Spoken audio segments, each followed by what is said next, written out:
Excellent. Well, thanks very much for joining us this morning or this afternoon, depending on where you are in Canada.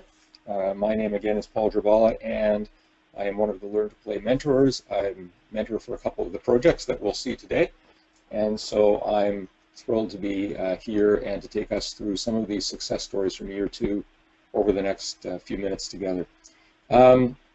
We are doing this in our usual Sport for Life way. We've got numerous members of the Sport for Life team spread across the country. I am just outside Toronto. Leah, of course, is just outside Calgary. And we've got people at the main office in Victoria, BC. So Tyler, who's our communications manager, is going to be controlling the slides. And for some reason, he can't see me as a participant, so he can't give me the controls. So I'm just going to be saying next every now and then, and Tyler's going to be good enough to do that for us. So without further ado, let's get going. Let's see that next slide, Tyler. Great. Leah, why don't you speak a little bit to the websites and the resources that are available, and tell us a little bit about the information on this slide. Absolutely, sure. So one of the purposes of this webinar is to make sure that everyone is connected to the most up-to-date supports and services that are available. And we had invited onto this call today the Year 2 grant recipients that are just wrapping up their projects, as well as the Year 3 grant recipients who will just be starting their projects. So this is kind of a nice way to give everybody connections to Sport for Life. So we have our Facebook page, which we encourage you to post and share and just take a look at every so often for upcoming events and ideas, as well as our Twitter handle, and then the link to the webinar series. So we will be hosting another webinar in October that we're going to tell you a little bit more about later on. And for any grant recipients, even if your project is wrapping up, Sport for Life is still here to support you, and we will be talking a bit more about that again at the end as well. That's it. Thanks so much, Leah. So I'm just going to give you a couple of ground rules as we get going and tell you a little bit more about what we'll cover over the next little bit of time that we're together. As you heard, the objective is to share examples of successful Learn to Play projects from 2015-2016 so that many of you who are on our webinar today who are going to be leading projects this year can see a little bit about what worked well and learn a little bit from the leaders of those projects. We're going to talk about some of the key learnings, some things that they would advise, things that they learned along the way that are important, and also reflect a little bit on the role of the project mentors. So where we have mentors that are with us this afternoon here in the East, generally speaking, as I come to the slide, I'll ask the mentor to please say hi and introduce him or herself. The mentor can introduce the lead, and the project lead can walk us through their project. We're just going to get a brief overview of each project, maybe about 5 minutes. Usually it's one slide. Project lead will tell us a little bit about their project, some of the main things that they learned. I've got a list of questions, and of course all of you can ask questions, but I do want to ask you particularly to use the chat box, not the question box, the chat box, because I'm only going to be looking at the chat box, and so if you type your question in the question box, I might not see it. I know it's confusing, but I can only look at the one thing. We'll have a couple of minutes after each presentation to ask some questions, and that's the way that we'll roll. Here's some things that I might ask the leads as we go forward. I asked everyone to think a little bit about this beforehand. So you can see there's a list of questions. I'm not going to talk about all of them now, but again, our objective is to find out, what worked, why did it work, what did you learn, what would you advise others? What's the key piece of advice that you might give others? And maybe some information too about sustainability, where your project's going, and so on. So those are some things that I might ask, but of course, we really welcome your questions as well in the chat box. Moving on, I am really pleased to introduce, because I'm the mentor for this project, or was, Rookie Rugby from Rugby Canada, and Dustin Hopkins is with us. He's the manager of national development for Rugby Canada, So Dustin, if we could just hear you, you could walk us through rookie rugby. Okay, great. Yeah, so back in about 2013, we created a lot of good documents for LTAD, and for us, we called it LTRD, Long-Term Rugby Development. But when push came to shove, we had to turn around and show how we were implementing each stage. And we, as I know, a number of sports have struggled with that implementation stage. So as a result of that, we looked at many different sports and devised what we call Rookie Rugby, which is our mass participation program designed for schools, clubs, and community organizations trying to hit most sectors of the community to allow kids to play another fun game that's as I say, it's a non-contact flag-orientated game, and so far we've had pretty good success. Our overall goals were to introduce obviously this into all 10 provinces. We did have a systematic phased approach with that, and we started with 20 pilots and then up that to 50.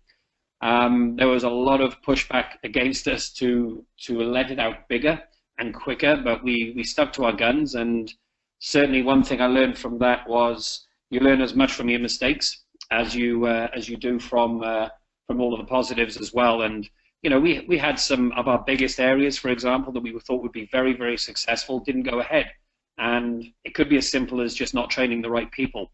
So we learned a lot from keeping it small. 50 pilots sounds a lot on a national scale, but you know, realistically, we're targeting 450 regions or areas based around our bigger club system next year. So the 50 pilots has really taught us a lot. Obviously, we want to decrease mass participation with the ultimate goal of growing our membership. We want to increase our volunteer base. We wanted to create a new footprint of people playing rugby and actually try and grow our volunteer base through that. And ultimately create a product that was truly Canadian and belonged to Canada in the Canadian sports system that was affiliated to rugby. So moving on to some of the successes. Sorry, could you just strip back one, sorry. So the first one was, yeah, we said we would target 50 pilots at phase 2. We've been successful at that. Only 2 of the 50 pilots didn't go ahead. Interestingly, one was London, Ontario, and the other was Coquitlam in Vancouver, which were 2 of our biggest areas, but it was for valid reasons, and they'll be up to full speed pretty quick here. We targeted 21,000 in 2015. We got 20,000 participants through the program, and in 2016 we hit 57,000 participants to date, which has exceeded, you know, almost 50% exceeded where we would hope we would be at this point. So it's been really positive. The breakdown that you can see there, our big target was elementary and junior high schools, then camps and after-school programs and club programs, and then some community organizational programs. So that just gives you an overview of where we've tried to target. If we go to the next slide. The critical piece for us was to be able to track how we were doing consistently along the line. And we incorporated an activity log into our website that people could go on. When I say people, they were our trained educators. We did some significant training across the country, and that was a good part of the money that we got from the project to actually train good people in each province. We've utilized those individuals to work with teachers in schools, club coaches, club organizers, community organization managers to try and update as much as possible all the activity they've done. And certainly when it's come to looking for sponsors and moving into the commercial market to try and find sponsors for this program, which we were successful in doing with Honda this year. Not a huge amount to start with, but they're coming back on board, which has been fantastic. You know, the activity logging has been absolutely critical in terms of showing our progress and actually showing us areas where our investment has gone versus return. So I'd certainly say if you're starting a program, logging activity would be critical. The second one, I would say, we created national rookie rugby ambassadors out of our international players, so men's and women's. Some of them that went to the Olympics and came back with a bronze. They're actually over the moon to be rookie rugby ambassadors. They came through the programs, they started in the clubs. They're still very well strong affiliated to their clubs, and it cost a little bit of money to get them around the country.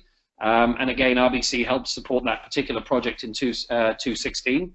And that has been a massive piece of making sure our top end of the game is engaged with our bottom end of the game. I suppose the final piece then that I put as as more of a clarification of a success story. We've said that there's an increase in numbers, but one of our areas was Red Deer, Alberta, that has one rugby club, very little else rugby orientated around it. So it was quite a unique area to watch, to see what the influence of the rookie rugby program how it took place.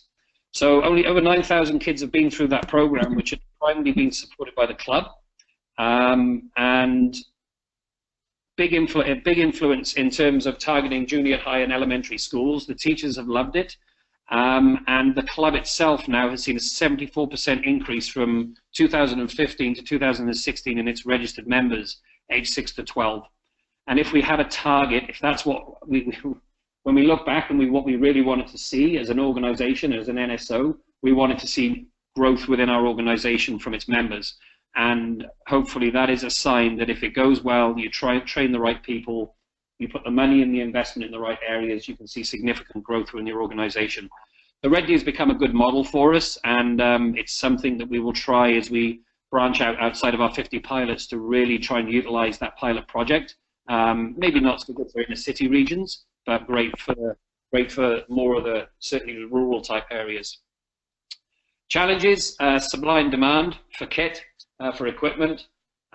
Even just with the 50 regions, the uptake has been fantastic, and I would say that if you're ever launching a program and on a national scale and it does involve equipment, it's a really big thought to think, what does that look like if it goes bigger than you think? And we've had to say no to a lot of people, probably rightly so, but it's still a lot of kit to carry. We're carrying currently $54,000 worth of kit to service the remaining part of the year, and we've just ordered another $60,000 just for Q1 and Q2 for next year. So it's a significant outlay to meet the demands of online kit orders. And the final piece for me was the way we designed the curriculum. When I say a curriculum, that's the online the resource that the teacher can have in the school, the club. And it was more when it came to the teacher's perspective.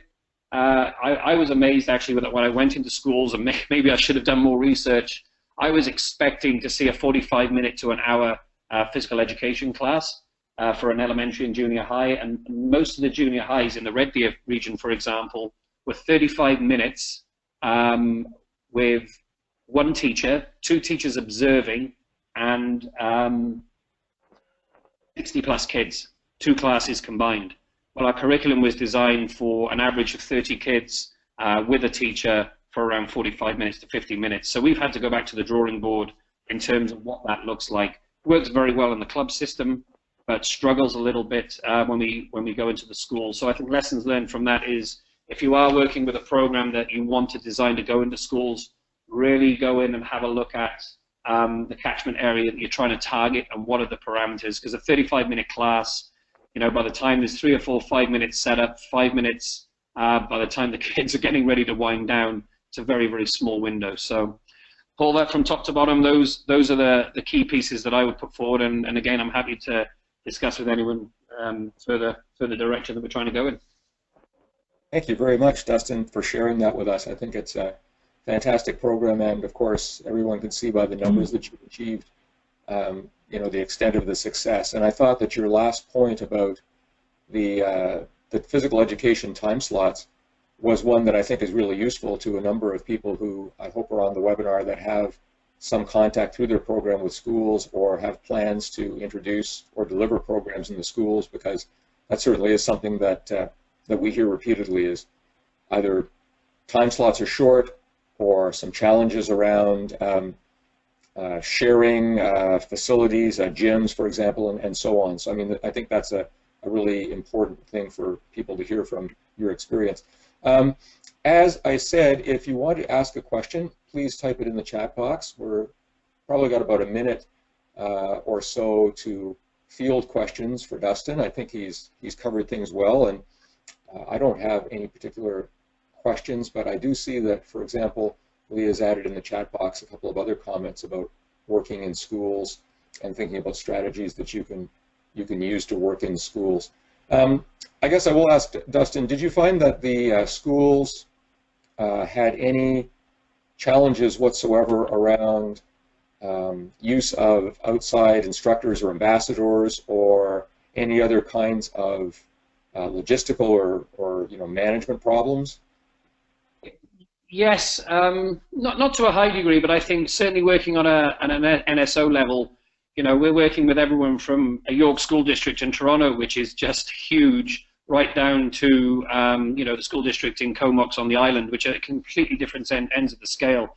But what we have tried to do is train people within the provincial unions for us to be able to go and sit at the higher level of the school districts and meet with the higher level. And what we've found is the uptake has been very good. I wouldn't say they've adopted the curriculum into their programs, but they're happy that they know that we're out there.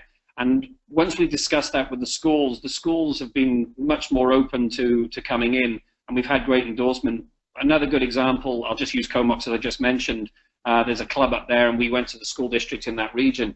And we walked out of that meeting with that school district willing to put on a PD day for us. And I think there was 76 teachers that influenced probably, I think it's around 3,000 kids overall.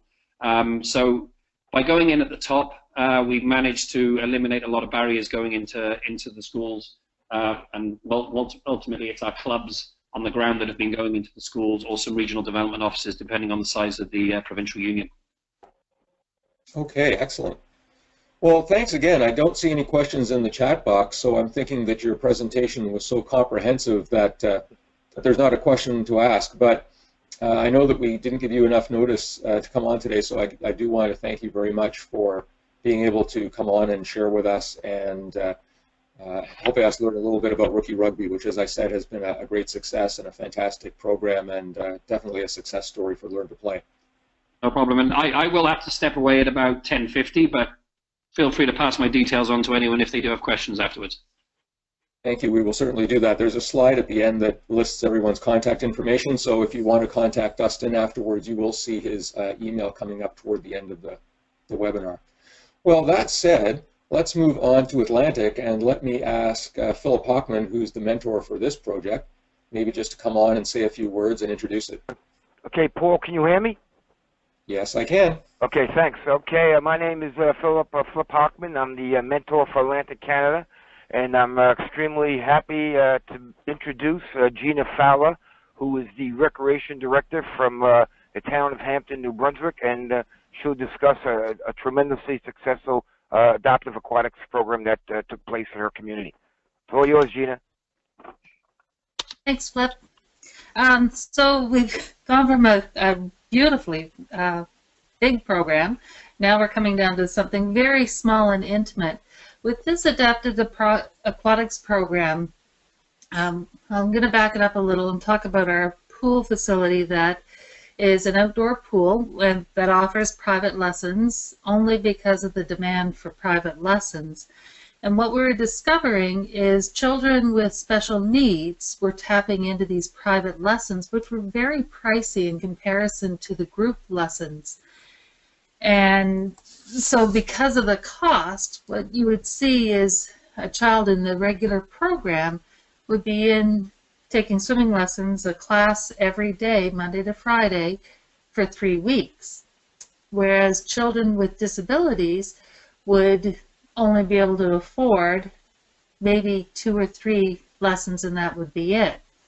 And so what the RBC Learn to Play project allowed us to do was bring the cost of the private lessons for the children with disabilities down to be the same price as children that were in the group activities.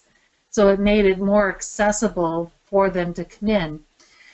And the way we structured the program was that each child was paired up with a swimming instructor, and this swimming instructor would try to hold that child's class close in time to another class that was at the same skill level as the child. So that way, when the opportunity arose, the instructor could integrate the child into the class setting and do some of the activities in a class setting if possible, and if the child's needs were being met that way.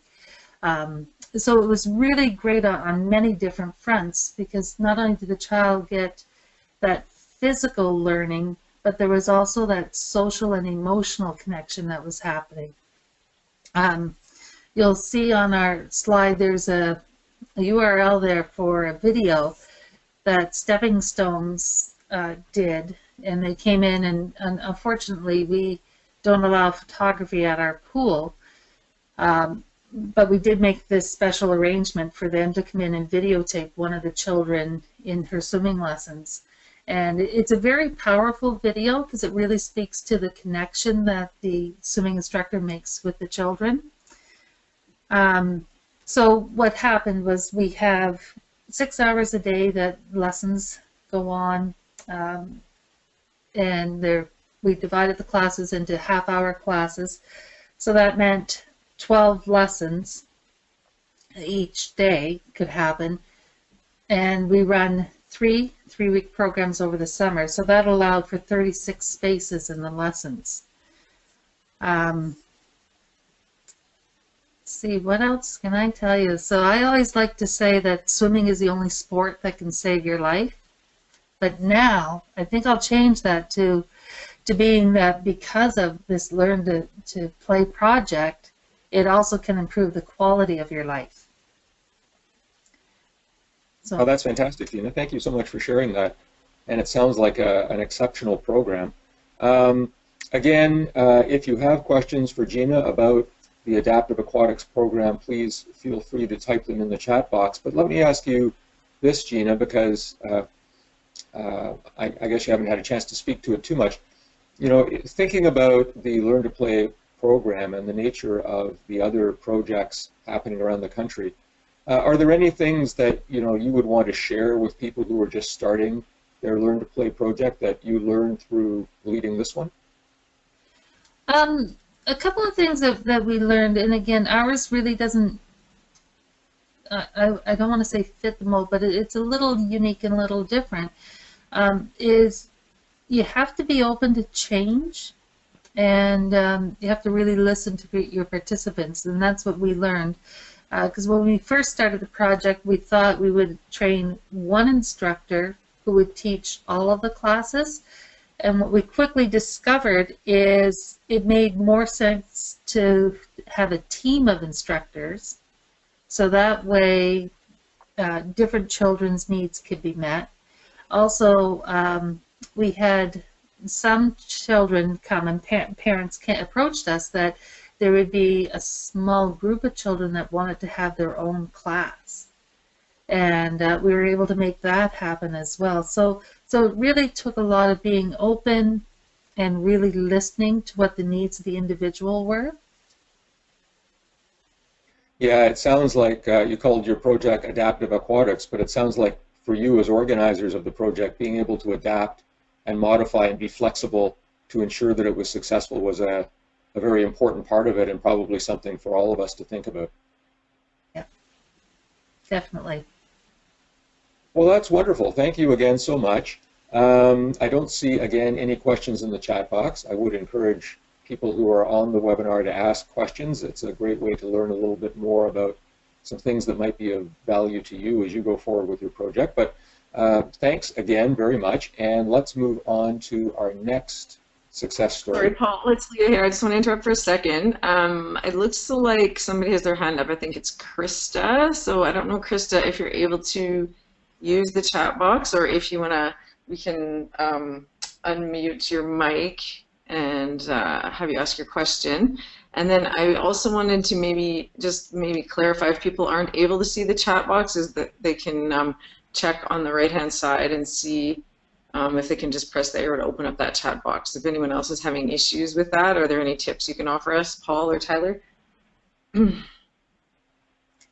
I think that's the main one, Leah, is just knowing that if you click on the little triangle beside chat, that it opens up the chat box. Perhaps some people hadn't tried that and were looking around for the chat box, so that's definitely a key tip.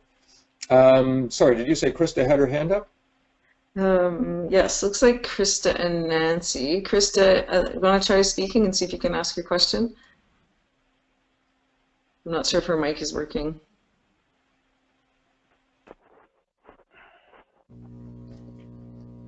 Yeah, that's often why chat box works better. Sometimes people have trouble and getting the room would like to work. All right, and it looks like Nancy has a question as well. Go ahead, Nancy. Oh, my apologies. I was just trying to get into the chat box and accidentally raised my hand. Okay, we'll lower your hand then.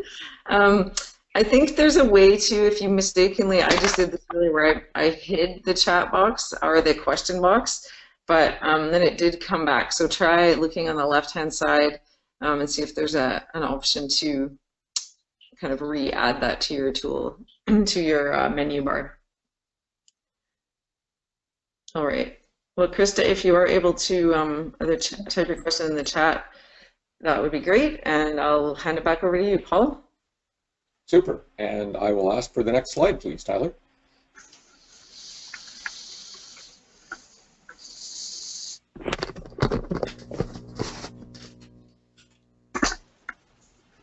Or anyone who can make the slide change. There we go. Thanks so much. Well, Ontario East. So the mentor for this project is Eugene Todd, and I'll ask Eugene just to come on and say a little bit about the Ontario East program. Thanks, Paul. I'm still trying to find where I can raise my hand because I keep putting it up in the air in my office here, and it doesn't seem to do any difference. But I'm here to.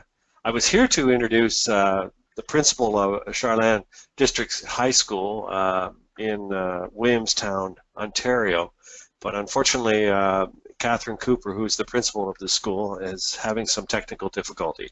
So I'm going to walk you through some information about this particular project on her behalf. Catherine was a true champion when it came to this project, and really it's unfortunate that you can't hear her enthusiasm and passion for not only what she did with this project, but also for physical literacy in general. Charland is a high school that, is, as you can see by the slide, is for grades 7 to 12, and it's a very small rural area, which, right or wrong, they don't have a lot of opportunity to engage in activities that that urban areas do. And she felt on a trial basis that this project was very critical, not only to her school curriculum and the phys ed programs within the school area, but also in regards to after school and summertime activities that perhaps the children would carry on after the project. She also found that it engaged the different aspects of her school population that normally did not engage together, and created a lot of interaction amongst those children. And it was especially something that she recognized when it came to the at-risk youth. The idea that they would participate in archery, dance, and golf was, to a large extent, for the people that participated in the program, something very new, and something, in some respects, that they were hesitant at first to do, but the program certainly did that. And what has happened out of that particular project is the whole idea that there was an increase in the spirit of the school. There the interaction amongst the teachers that were involved, and a lot of the teachers in the school were involved in this program. A lot of different interaction, positive interaction between the staff and the students. She also felt that there was no tiering, and what I mean by that is that everyone participated at the same level, because in a lot of cases these three activities were activities that they were new to, all of them. So there was no one that excelled any differently than anyone else, and there was certainly no judgment. It was a non-judgmental environment. And they also found that when they started talking about after school and the possibility of doing it on weekends and that type of thing, that the whole idea was quite positively received, and the families started participating somewhat with their kids in these particular activities. The participation from the early stages of the program to the latter stages of the program increased, and they felt that that was something that was quite important to them, because in the past, historically, it was difficult because participation was difficult, not only from a transportation issue, but also just from the aspect that the children didn't, they came from those different aspects of life, and as I said earlier, did not normally engage each other that much.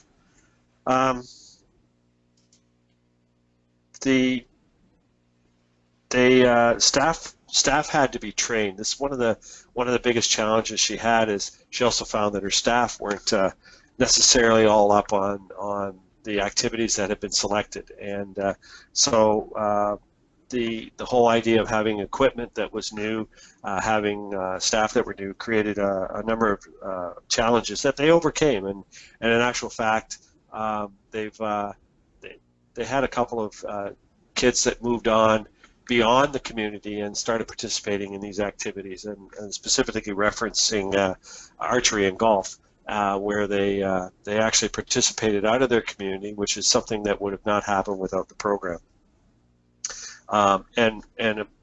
She was quick to point out that the individuals that left the community were also part of the at-risk youth group, so I think that's quite an accomplishment for them.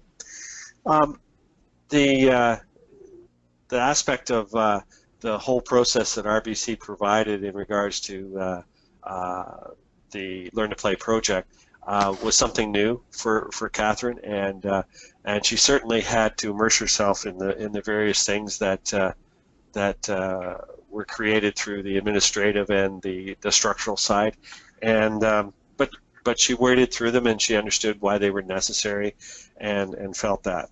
One of the biggest accomplishments that she was very proud of at the end of the school year is that the children that were involved in these three programs, the youth that were involved in these programs, pardon me, organized and spearheaded a Jersey Day within the school, and it was really a creation of, or an outcome of the overall program, where they were able to work together and create a project within the school, raising the spirit of the school, as I had indicated earlier, but also felt that confident enough to go to their peers and say, hey, we're going to have a Jersey Day that was quite successful and quite important both to the staff and the students. I think that's the greatest overview I can provide to the project. I think, to me, hearing that Catherine intends on continuing the project beyond RBC, and perhaps even adding other activities to the roster, is something that I think anytime a project is supported by funding from the outside, you are glad to hear that there's that sustainability, and I tip my hat to Catherine that she is willing to keep pushing, and to her staff that are willing to also engage themselves in these different activities. But Paul, I think that's a quick overview of the Charland project, and I was very happy to work with Catherine on this particular project. Great. I'm going to jump in again. Sorry, guys. It's Leah. We're just in the background here trying to figure out this chat box issue. So we're not sure if everybody is able to access the chat box. So if you do want to use the question box, because I do believe everybody can see that, we just don't want to miss anyone's questions. And I think these are such great projects. And I know I have some questions, but I'll sit back and let the group pose those. So I do believe everybody can see the question box if you can't see the chat. So just changing course a little on that, and then if you do have some questions about this specific project, please do put them in there. Back to you, Paul. Thanks, Leah. Yes, I got word as well that some people couldn't see the chat box at all, and therefore we're going to open up the question box as well and try to make sure that we can monitor both. So if you do have questions for our presenters, then please feel free to type in either the chat box or the question box. The last question that I see in the question box is Steve McGinley, who typed in test, so I don't think that's really a question, but making sure that we can see it. So yes, we can. Eugene, I think you did a great job trying to summarize on Catherine's behalf, and really appreciate you doing that. It's just too bad that Catherine's phone couldn't make it so that we could hear from her about the project, but I think, again, that was a great summary of what sounded like a really important project, and one that was really worth sharing with the group.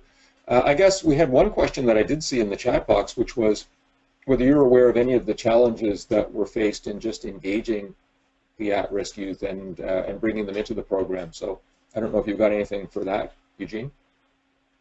I think in talking to Catherine throughout the project, one of the main things that she had going for her, the positive aspect is it is a small school.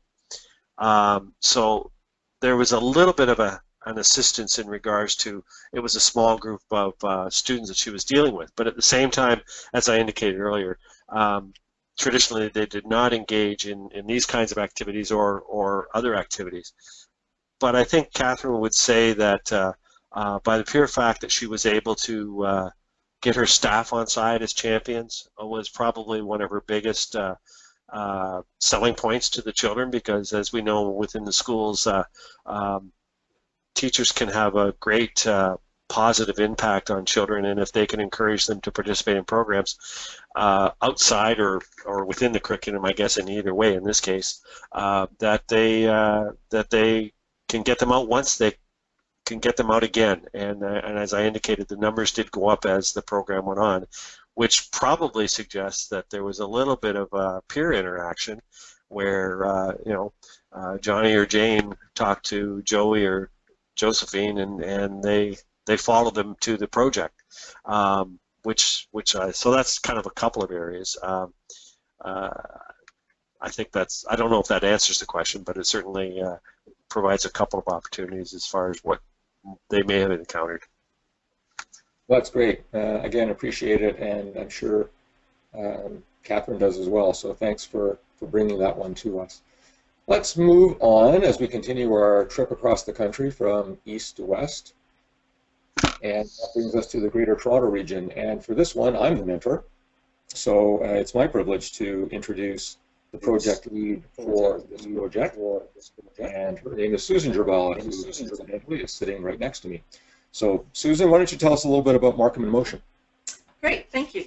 I would love to. So Markham in Motion is a community-wide physical literacy initiative. For those of you who don't know Markham, it is, I think, the most diverse city in Canada. It has a population of about 380,000 plus residents and the 17th largest community in Canada. The first thing we did for Markham in Motion was we created a working group, and we got together people from education, public health, recreation, and sport groups. And I think the most important thing we did when choosing members for the working group is that we chose people who actually were decision makers. So we were actually able to get things done quickly, and when you're working with a municipality, that's not usually a word that you hear. So we were very pleased with how well and how quickly we could move this initiative forward. We did take almost a year to do a launch, but before we did our launch, we went to City Council and we got them to endorse physical literacy for the entire community and all its residents. And that one single thing was probably the best thing that we could have done. It attracted a lot of media, and it got people talking, and it opened doors that we probably wouldn't have had opened otherwise. Another part of the Markham in Motion program was to start a pickleball pilot, and we worked with 50 grade 3 students, and we had older pickleball players come in and work with these students. They worked on lesson plans, and honestly, this was such a great introduction to all racket sports for these kids.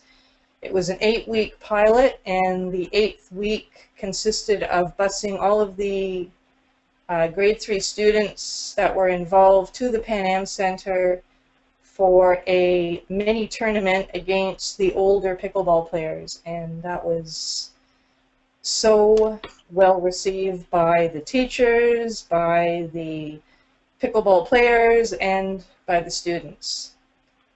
And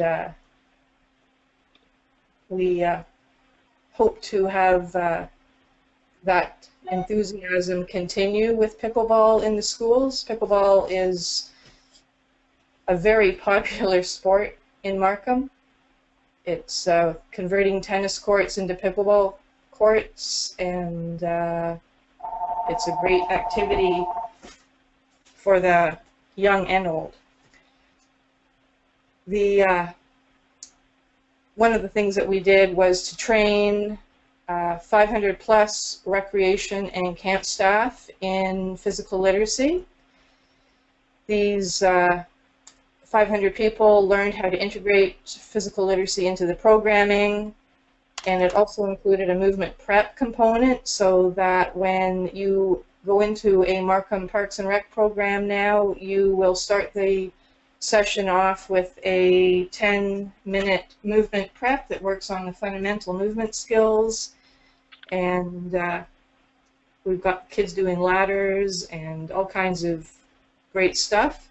I actually just popped my head in to make sure that what we taught them was actually being used in the programming, and they were running to the supply closet to get the ladders out, so that was good to see. Eventually, right now, the programming was just based on active programming, but eventually all the programming, such as cooking, art programs, and unfortunately, the most popular camp that Markham Parks and Rec offers is Math Camp, that we will introduce a movement piece into any program that you sign up for in the city of Markham. I think that is all that we have done. We did have our launch this month, and well received. We've got a billboard outside the Pan Am Center promoting physical literacy. It's the first time I've ever seen physical literacy in words that big, so it was great to see. So that is my Markham in Motion project.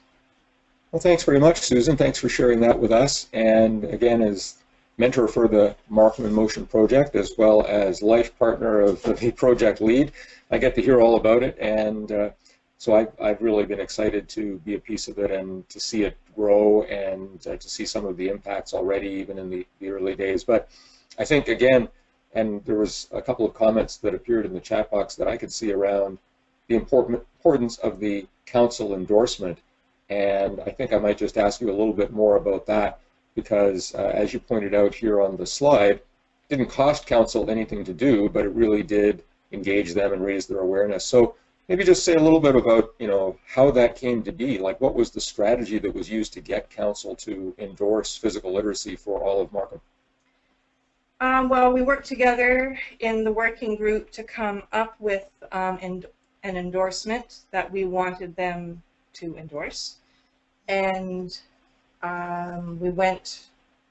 it was a long time trying to get on to the general meeting, and we eventually got on. We had prepared a very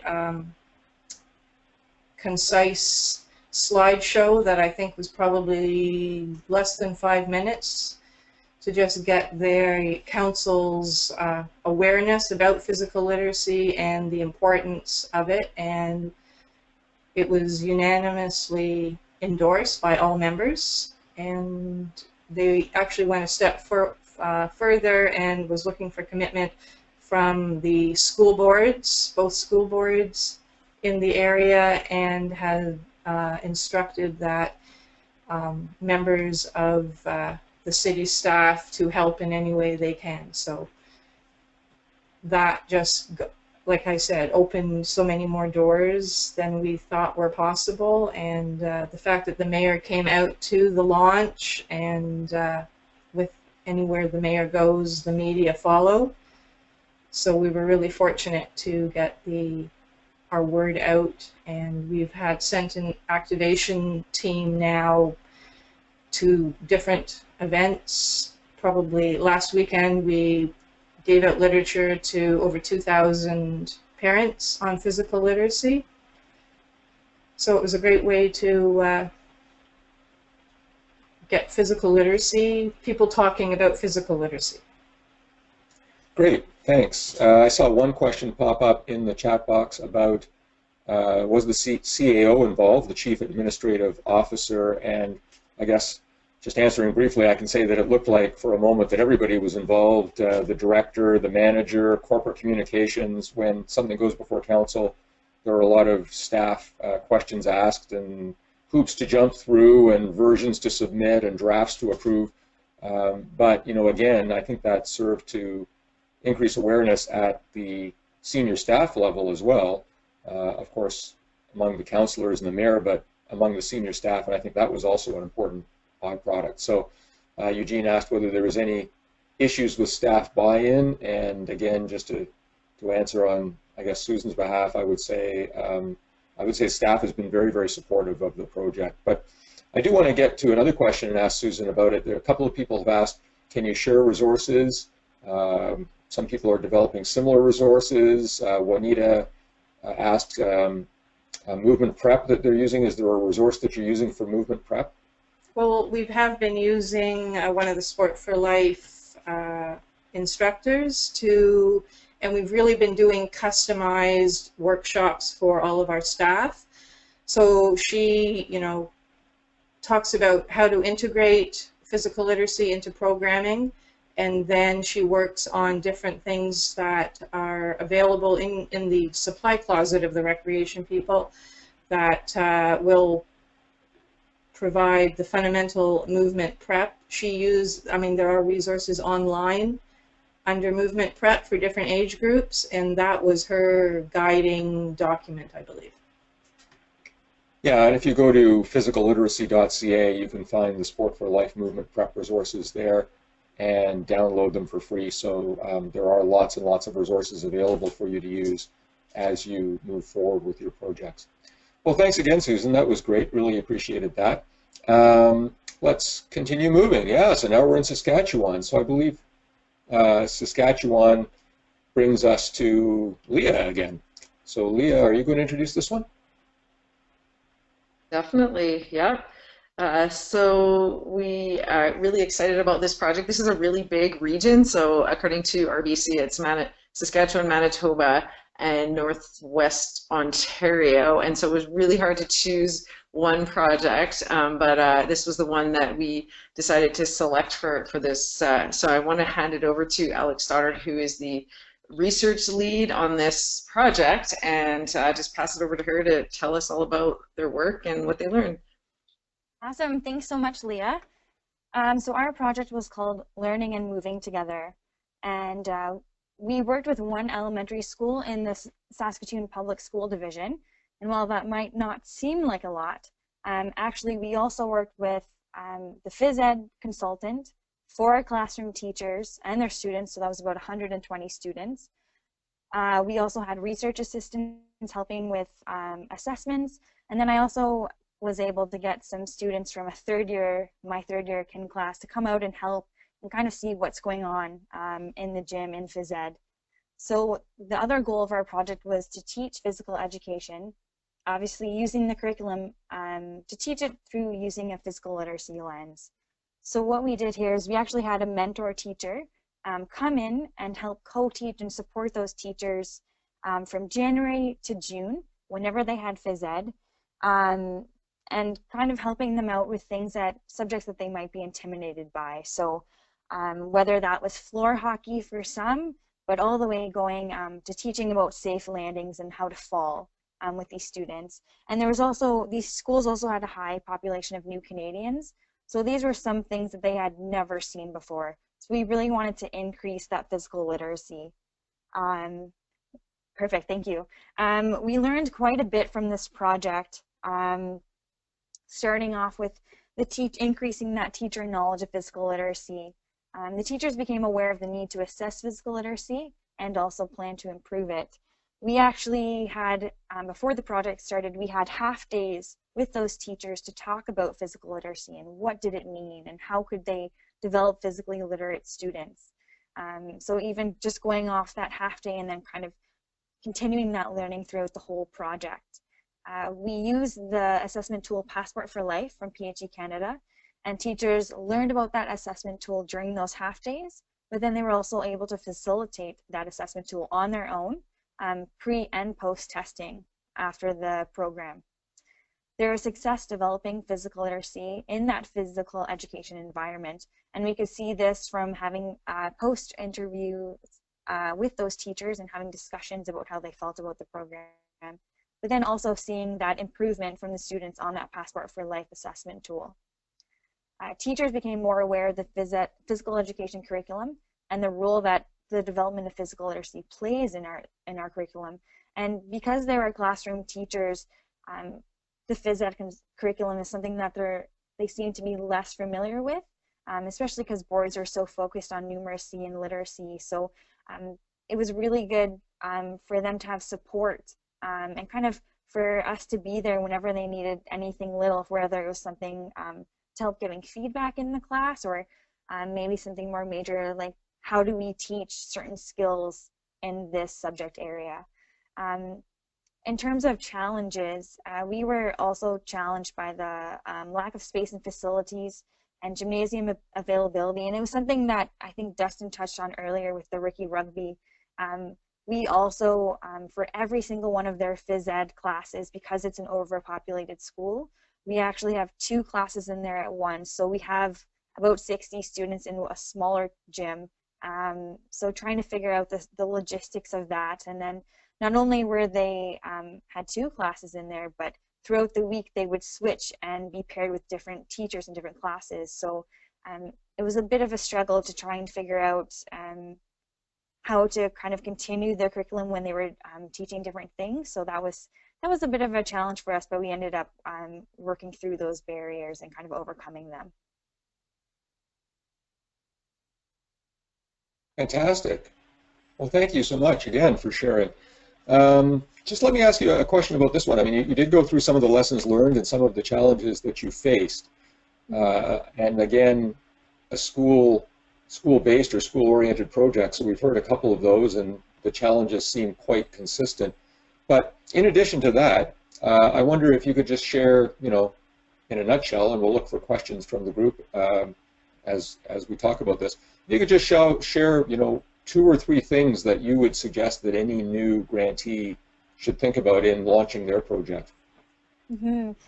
Of course. I would say one of the things is that because with these projects you tend to work with so many different people and have so many different collaborators that really from the outset setting out goals and so that everyone is on the same page is a huge benefit.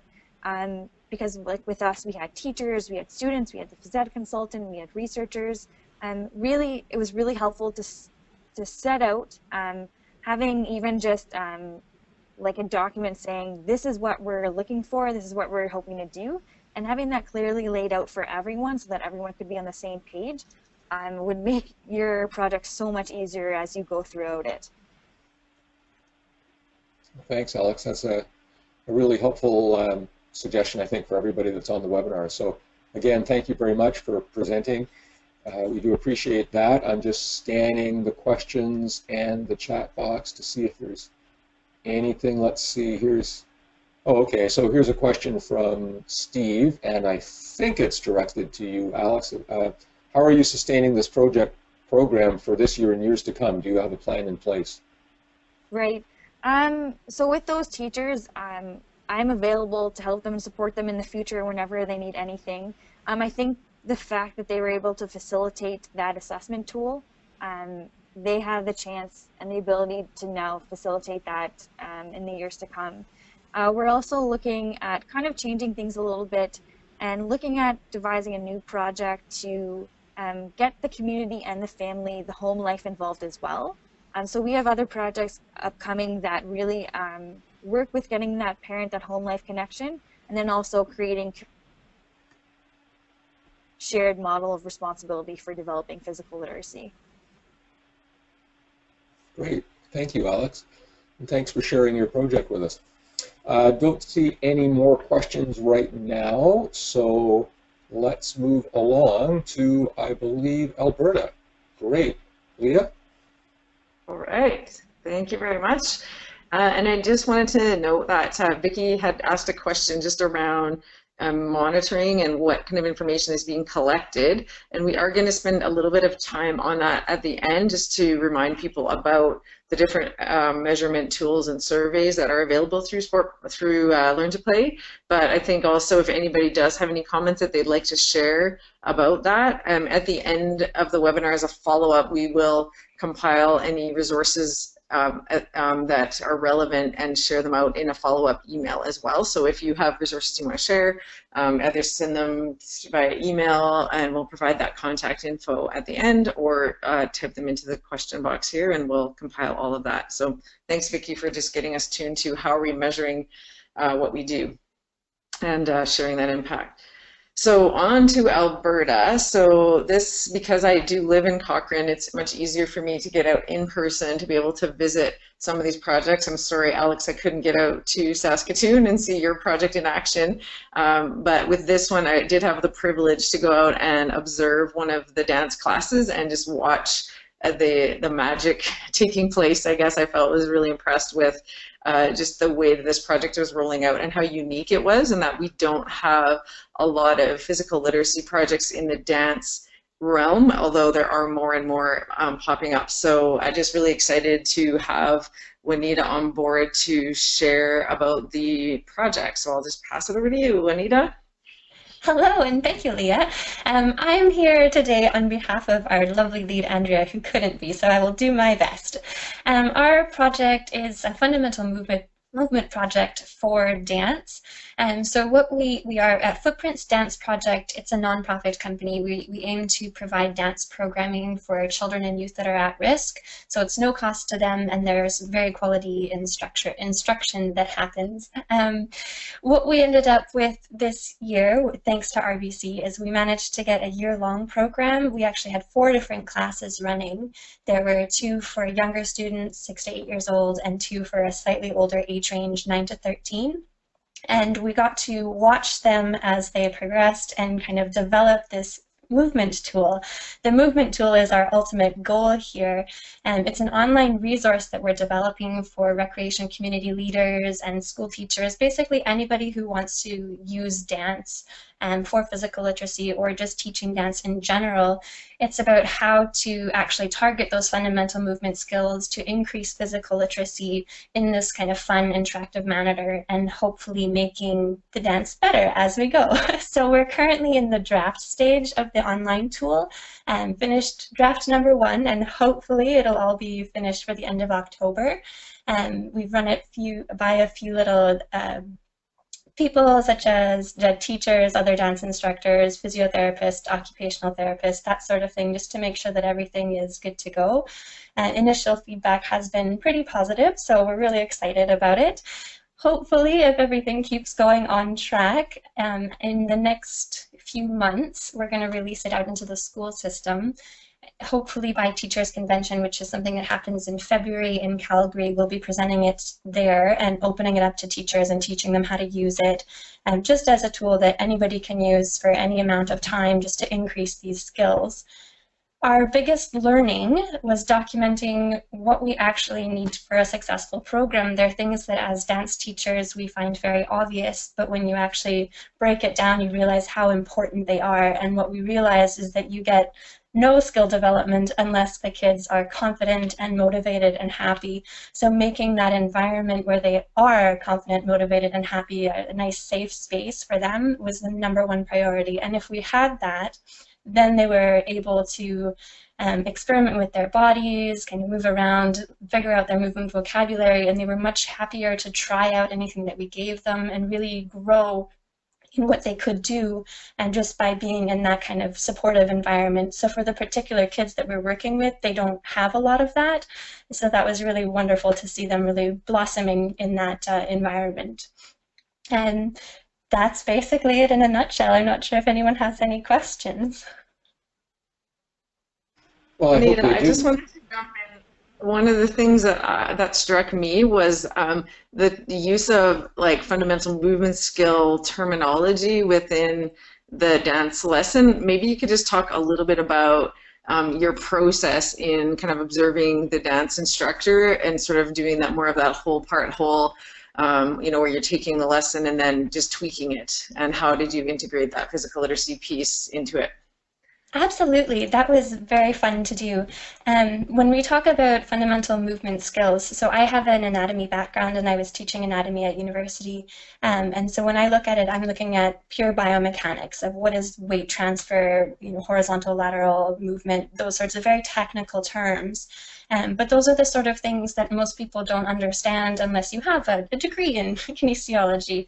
So it's distilling that down into a functional thing. And so what I was doing was taking the sort of exercises that you would find if you hurt your knee and ended up going to physio, but turning that into a dance movement and throwing it into class. So I would create the movements, send them to our dance instructors who would try them out with the kids, make them into a game, sort of structure the class around the activity to see what activities were working, which ones weren't.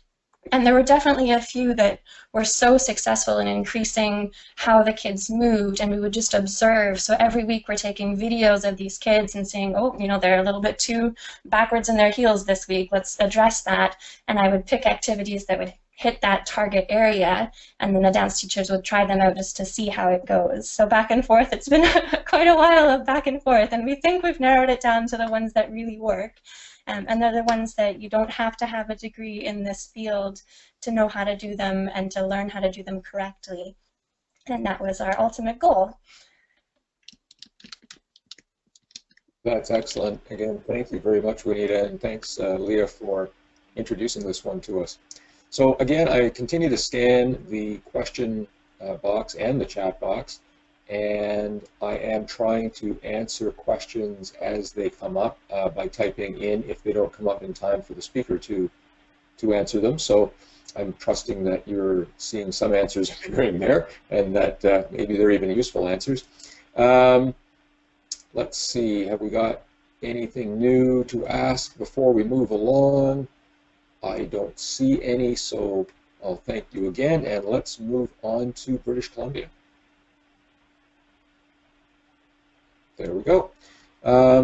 Again, Leah, are you introducing this one on behalf of Drew? Yes, so Drew, our physical literacy director, as well as Jenny's mentor for this project in Penticton, is actually on a tour of the Caribbean right now, bringing physical literacy message to various countries down south. So I'm happy to fill in briefly and just introduce Jenny and this project, and I know a little bit about it, and I'm excited to learn more as well, because I know this is one that Drew has been using as an example of best practices in the work that is happening in BC. So without further ado, I'll hand it over to Jenny.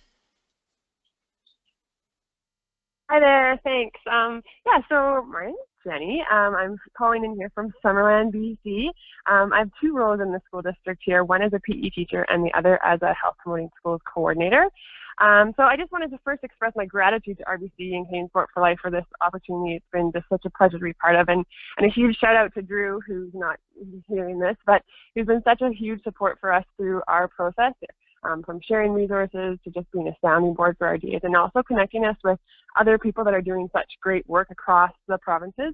That's just been so critical for our success here. So I just wanted to share with you about what we're calling here our physical literacy movement in School District 67, and hopefully you'll find some little nugget that is useful to you in your journey and your process and what you're embarking upon. So as I mentioned before, I'm a physical education teacher, and I guess our PL movement started when conversations started happening among PE teachers about what we were seeing in our PE classes. So just decreased engagement, lower skill level, and just more and more challenges in the PE programming. So a few of us specialists just started asking questions about what the experience was like for us, and also at the elementary and middle school level. And what we started to hear was more and more frustration. And it was also really interesting that most PE teachers were talking about student behavior in PE, and that's also what they were reporting upon. So there was this common theme that actual movement skills were not being taught, but it's more like the gym seemed to be a place where you could teach social interaction skills. And we were seeing and hearing about teachers reporting upon a student was able to hold the ball and listen to instruction rather than they were actually able to catch and throw a ball. So this was really curious to us, and we began to think, well, how is physical literacy valued in our schools and our district? So we asked more questions, and we listened, and we observed, and we kind of began to rally the troops with community and other educators who wanted to kind of join our movement. And we started to develop a couple of key themes that we wanted to guide our project. So we thought we need to build the capacity, primarily the knowledge and the tools of those that are directly related to implementing physical literacy in our schools and to our students. And we need to look at the programs and the physical literacy opportunities that we're offering to our kids to meet the needs of our learners. So with these big themes in mind, we started to get to work. So what did we do? We offered a series of professional learning opportunities to our teachers. So we had a great variety of teachers involved, all from K to 12, for generalists and specialists. And as we kind of went throughout the year, we started to get more and more people coming to the table and more people asking questions, which was really encouraging to us that kind of we were hitting something here and there was an interest and people wanted to be more involved. So teachers started talking about their experiences, they were sharing their knowledge and their resources. We had great connections between our PE specialists and our generalists and how can we support each other. And it really became these organic partnerships that was just really exciting to see. And we had more and more community members coming to the table and offering resources and workshops as well. We also distributed resources where there was an interest. So a couple of teachers wanted to read the book Spark. So we purchased that for them, and then we purchased heart rate monitors. And then we ended up even partnering them with a human kinetics professor from our local college who then went into those classrooms to work with the teachers and the students and develop some programs and kind of monitor that and build the capacity in those teachers. Then one of our kind of key tipping points, as we called it, was we had Dr. Dean come into our district, and he led 2 days of Pro-D for us. And I was super stoked because we gave him all these different ideas and said, can you do it? And he just went with it. So we had him actually teaching grade 2 classes and teaching grade 11 and 12 PE classes. He presented to all of our trustees and all of our senior board office staff at an education committee, which was just fantastic that he had them all there present. And really kind of gave them some great information and also challenged them on what we value in our district and why it's so important to value physical literacy. So this was the why piece that we just really needed to hear and we need to understand, and kind of that motivation for positive change, and that he gave us some great ideas as well that was inspiring and easy to enact the following day. So we also looked at teacher mentorship, knowing that the capacity in our generalists kind of was lacking, but not because they only have 25 hours of education to learn how to teach PE. So that's a challenge, right? So I went into a couple of schools and taught PE classes alongside the classroom teacher over a series of weeks, giving them some support and giving them some resources. And also, I would teach a lesson, and then we had one teacher that was actually observing me and writing down those lesson plans. Because for me to go in and teach as a PE specialist, what I might say or do or take away is slightly different from someone who's observing me. So they were taking notes and watching what I was doing, so then we could share that with other teachers. We also partnered with our local college, a human kinetics class, and had H-Kin students going out and teaching in another school. So we're having a greater impact with 30 H-Kin students and out teaching in that school. So then we also looked creatively at our programming. So what are we doing? We met with a group of students actually at one high school that were considered to be struggling in PE. And we asked them questions about their experience. And we asked them to help us design engaging experiences. So some great conversations about what they wanted and how they felt like they were struggling. And we actually ended up planning a skateboarding unit. So we had a local board shop help us supply equipment. And it was we took them out to the skate park, and it was amazing to see the level of engagement by these kids that were considered struggling in PE. And the other thing that was really interesting to us is that these kids wanted to teach other kids how to skateboard. So we had them teaching other kids from the school, but I also brought in my 4-year-old son just because I had the opportunity to do it. And it was amazing to see these kids that were kind of labeled as alternate kids just latch on to my 4-year-old son and teach him how to do all these skateboarding things, and we're so interested and so wanting him to learn this sport that they were so passionate. And it was also amazing to see these kids who their teacher would say they are not active in PE. You get them in the skate park, and the physical literacy skills that they're showing and the movement skills was just phenomenal. So, they have these skills, but they're just not using them in the phys ed class, and how can we kind of bridge that gap? So we realized that we can't do skateboarding units in all of our schools, but what can we learn from this experience that will help guide future programming? So we investigated other alternative activities such as archery, wheelchair basketball, gym ringette, and we found, especially at the middle and high school level, when we offered more non-traditional sports, the kids that were usually disengaged were actually much more active. And I think it comes back to the idea of, like, when you play a sport like basketball, by middle school, most kids have already identified that they're good or bad at a sport. So they come into the class with that notion that, oh, we're doing basketball today, I'm not good at basketball, I'm not going to participate. And those kids that are good at it are like, okay, now's my time to shine. So these new activities were kind of like leveling that playing field, and the participation increased and the engagement increased and interactions were more positive. So all across the board, just, you know, better things that we were seeing.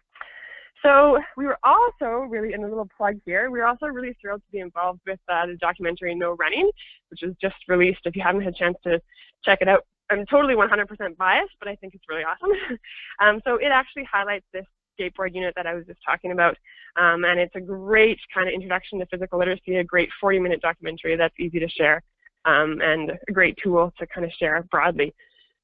So what have we learned? What have we learned? So many things. We've learned that it's really important to take the time to look at the why. So I had an opportunity to meet with another PL leader here in BC, Glenn Young, who really challenged us to say, what are the values of your community and your school district?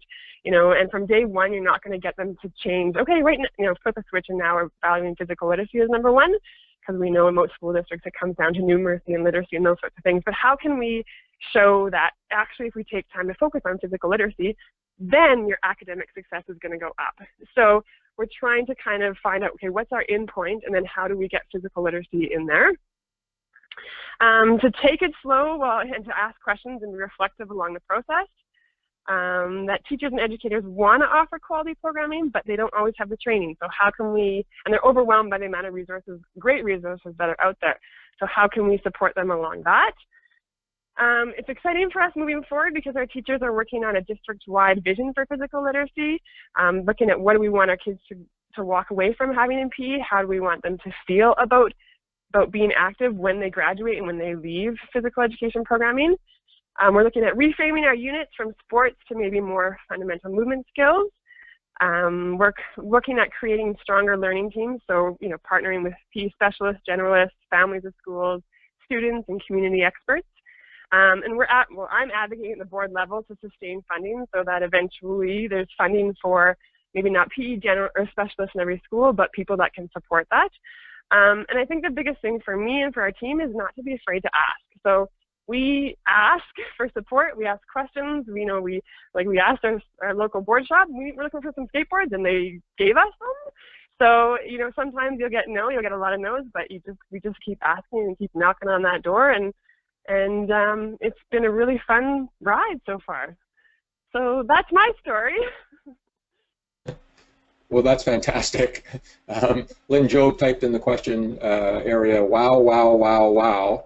And yeah, exactly. You just shared so much, and both so many things to learn from what you've done, and also so much enthusiasm in the way that you presented the things that you were able to do. So again, I heard a couple of themes in there that we've heard before around adapting, being flexible, trying new ways if something seems to be stuck. There's a good question here. I just want to ask you this one out of the chat box. Great work getting buy-in from all the teachers, generalists to specialists. When did you find the time to have the professional learning meetings? One of our challenges is having generalists buy in. Usually they take PD on those days instead of coming to the session. So how did you go about the staff training, and how was the buy-in?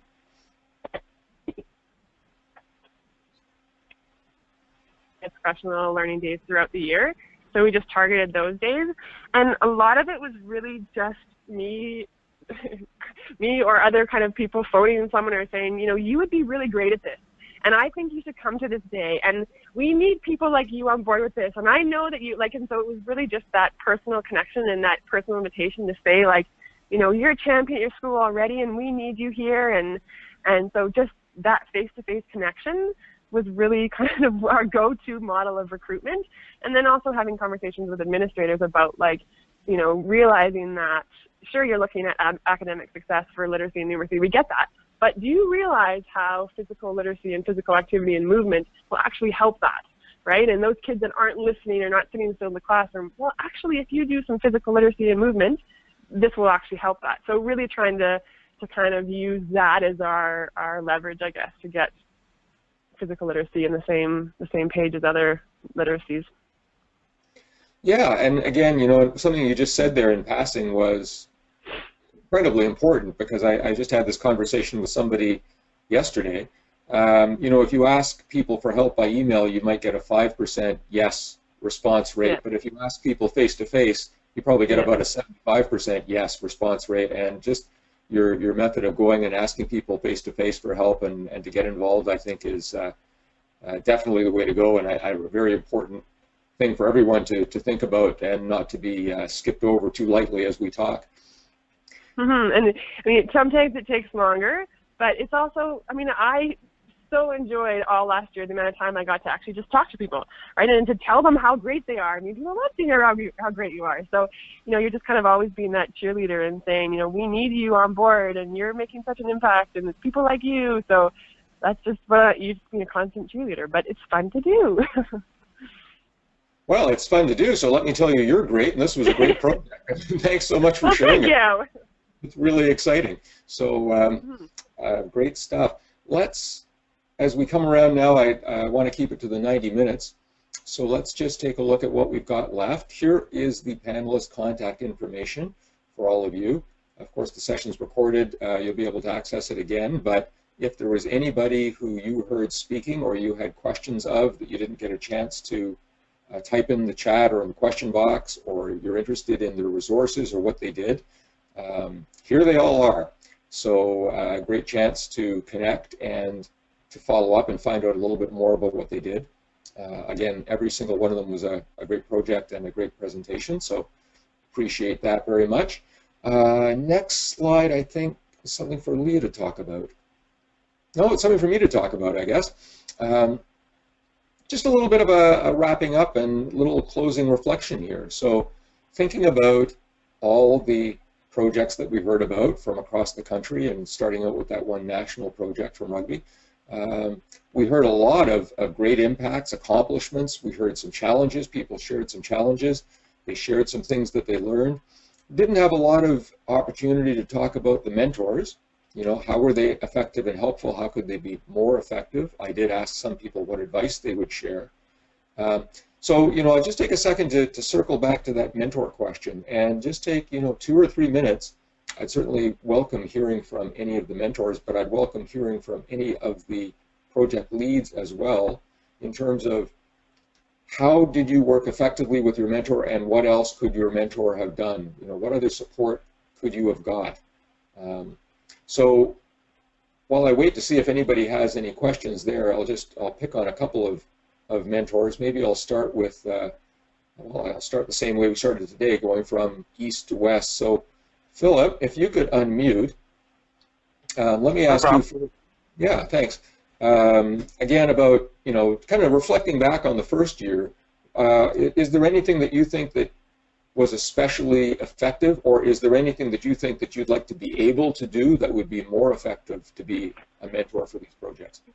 Yeah, I mean, I think one of the things was that, you know, I had some, you know, good, you know, communications with all the, you know, especially the leadership grant, you know, recipients, online, you know, as well as phone conversations. But I think because of obviously budget considerations, I was not able to meet face-to-face with, say, all of the, you know, the 6 leadership grants that were approved in Atlantic Canada. And, you know, as you just mentioned before, face-to-face is, I always find, a better, more insightful communication technique than just, you know, phone conversations or Skype or even, you know, online. So, you know, but I understand the reason why we always can't meet face-to-face. And so that would be, from my end, one of my frustrations, that, you know, I hear about all these great projects. You know, I'm in contact, but I don't actually see them happening in, you know, real time.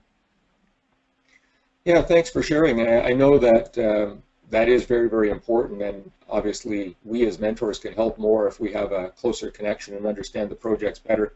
We've been doing a lot of webinars, of course, as you know, to try to at least improve slightly on communication and make it a little bit more personal, and I think this one was a great example of a good chance to learn, but I take your point. I think that would be something that could be helpful.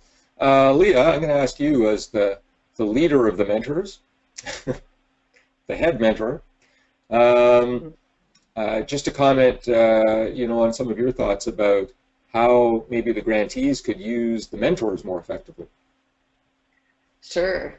I think one of the reflections that I have is, and so for those of you who are just starting into your projects, the leadership grantees, you will be contacted by your mentor over the next couple of weeks. And, in some cases, we find we can have a really good relationship and the project leads are really receptive to the support, and then other cases we might hear from them once and then we don't really, we're reaching out but we don't have that coming back the other way, and maybe that's because they feel like they've got the project under control or they're busy doing the work and so they don't have time to check in. So I think it's a bit of a balance between us being able to kind of reach out and be there as needed, which I do think we are, and then also for those of you who, are kind of in the trenches to maybe look up every so often and go, oh, maybe if I ask Leah that question, she might have an answer to help us navigate this topic or, move through this phase a little more quickly or connect me with a local resource. So just to let you know, we're always here to answer questions and even to provide a link or just a sounding board. Sometimes it's helpful just to have somebody there to bounce ideas off of when you feel like you're, maybe a little bit on your own or not sure what to do. And all of our mentors are so well connected within their regions, and they've been selected because of their experience and their expertise and their connections. And so for those of you who work, say, in a school board, you may not be aware of all of the different community sport partners that may be wanting to come into your school, or all of the different recreation programs or supports within the community, things like that. So I think that, yeah, just use us, take advantage of the service, and same for us to make sure that we're there and checking in on a regular basis so that you have that opportunity to ask questions. Thanks. And Juanita typed in the chat that she's got a mentor note from Andrea to share. If we'd like it, I said yes, we would like. So Juanita, if you can unmute. Hello. Yes, sorry, I wasn't sure if I should just jump in there. It is along the same lines of we really appreciated having the mentor program. Even if you think you know what you're doing, Leah put us in contact with the National Ballet because obviously she knows all the projects that are out there, and it's worked out wonderfully well for us to be able to kind of piggyback off of what they're doing, and it's something that we never would have known even existed without having the mentorship available. So even if you think you're okay on your own, you might just be limiting your project by not, communicating with your mentor and getting all these wonderful opportunities. So we've really appreciated all of the connections that have come from it. Yeah, that's all. I didn't even pay to say that. Yeah, exactly. Send Juanita $20. I know, really appreciated that, and certainly it is, as mentors, something that we try to do and think that we can contribute. So your point's well taken. Sometimes we're aware of connections, resources, people in the communities, and we just love to try to support by giving you contact with some of those resources and leaders. Eugene's typed as well in the chat box, we've got many more successful programs to use as resources, and I think he's talking about the ones that we heard from today, as well as some of the other very successful programs from 2015-16. So that's important too. There's lots to learn, and we're really excited to share those with you so that you can see how some other successful grantees did what they did. So having said that, why don't we just move on to the next slide, and I think, again, it's got to be Leah's turn. We wait. There it is. Awesome. Questions for you? Yeah, take it. Sure. Take it. Okay, so, yeah, sorry, thanks, Paul, and definitely jump back in because you're a great expert in this area as well, as far as where do you go from here. And so the Learn to Play project from the beginning, I guess I'm going to say it's the vision of RBC bringing a Sport for Life on board in their ability to see our role in helping make the project sustainable and having that eye to the future. And we know that there are a lot of great things happening across this country in different pockets, one-off projects, one-off initiatives, but we really want to see and support these projects to be connected to other things in their community, to be connected to a bigger, longer term vision. So don't let that scare you away into thinking, you have to create some huge, outcome in 1 year, but just having an eye to, if we roll this out, are there a few little tweaks we can make to help make this sustainable for next year? And a really easy example of that might be, if you're running a project or running an event, can you build that into the action plan on an annual basis? Can you add physical literacy onto the agenda of every parent council meeting and every staff meeting in a school so that it always stays on the table? We don't know what we're going to talk about, but it prompted something, and then we're going to, even if we spend 5 minutes, we're showing that value. So it could be something as simple as that, all the way up to what Markham has done, which is engaging that town council and creating, moving towards where that policy piece. So it could be really small to really big, but just thinking about, we're putting all this investment into it. Let's leave a legacy behind for our community. And so I don't know if we have the time right now, but maybe that's a reflection that all of you can share, and even go onto our Facebook page or send out a tweet about, what is the legacy of your Learn to Play project. And there's going to be more and more storytelling throughout the year, and that will also help not only to inspire and inform your own community, but also communities across the country, a community being your school, your sport org, a very kind of widely defined group of like-minded individuals. And so I guess for grantees in this year, just finishing up, to think about that, and are there any kind of final tweaks you can make to help ensure that that legacy piece continues? And then the grantees that are just coming in, again, this is where your mentors can help out. And even if you're a community grantee and you want to have a quick phone call or an email with your regional mentor to talk about, here's our project. It was one program, but do you have any ideas of how can we, can make this sustainable? We'd be happy to have that conversation. So just a note to that. And next slide.